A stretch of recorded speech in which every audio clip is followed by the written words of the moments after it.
Sanding Clearcoat and polishing. Prior to sanding, spray the area with water and use the Norton waterproof black ice disc with block to remove spots and nibs from the surface.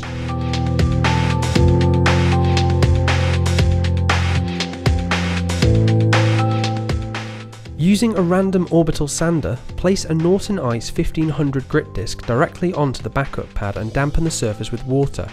This prevents the accumulation of dust that could cause scratches or pigtails. The foam backing of Norton Ice moulds to surface contours to achieve the most even, uniform blending, without the need to use additional foam interface. Follow by using a Norton Ice 3000 grit disc to remove scratches and repeat the process again. Always ensure the surface is wet. Wipe the area dry to inspect the surface. It should now have a uniform semi-polished finish.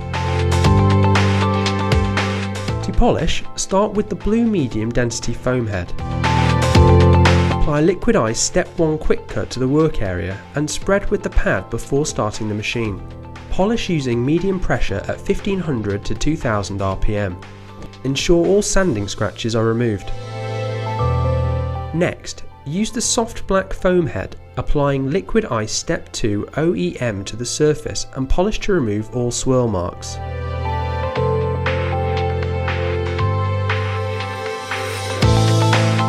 Finally, remove all compound residue using the Liquid Ice Detailer Spray and Blue Magnet Microfiber Cloth, designed to clean the surface and protect paint.